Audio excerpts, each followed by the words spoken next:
Caalaa bultuumee baga Rabbi si baase dhayamuun kee haa caalu na yaadachiise.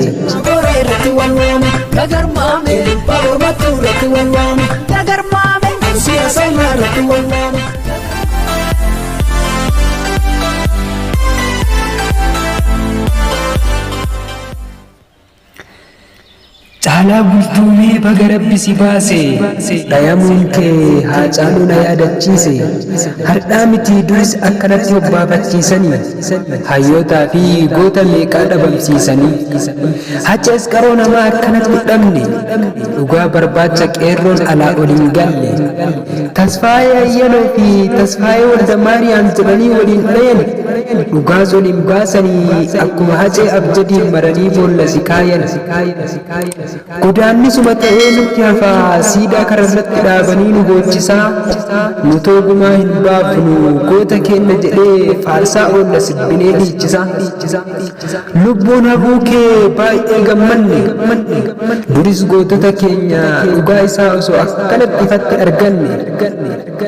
Dhugaan hin qallatti malee hin cittu akka bishaanii finfin ol jetti akka maddaa bakkee maraanii. Sobni yoo tures yeroo dheeraa goguun isiin hafu akka bishaan eelaa. Hacee atu hoo yoo ebalu jettee ol kaatee dubbatta moo abbama yakka hojjetetti waa himatta. Qeerroon yoo sagalee kee dhagayu boo'ee maraadha.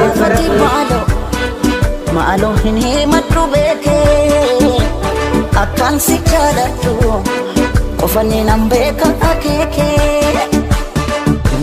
Hin taane barsi malee hin taane abbee kun taane. Diinni jiraa keetii miti suuraa keessuu arguu sodaata. Akkana hin turre silaa kuni siin hin malu. Waa baay'ee sirraa baranna bar haa caalu.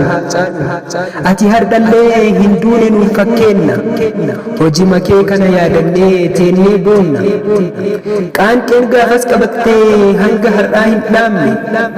Ittuu caale saba koo dararamuu fi baqachuun irraa hin dhaabbanne. Nama meeqatu si faanaa manaa bahe ol hin deebine achumaan biyyaa bahe. Kun du'ee kun maraatee kun qaama hidhataa ta'e.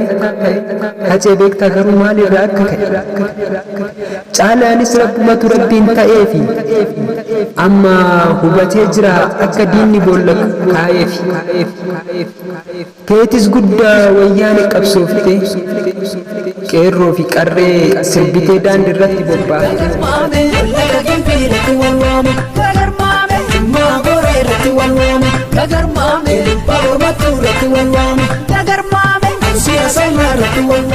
Galmeessiteerta galmee seenaa irratti Oromoon si yaadata jiruu fi du'a kee irratti murna bira hin kaanii seenaa nutis lammiin kee kana feena.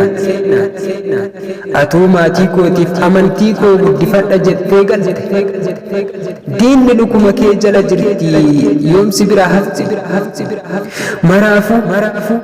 Maraafuu nuuf jiraadhu fayyaa ta'e umrii dheeraa saba kee wajjin bubba'i.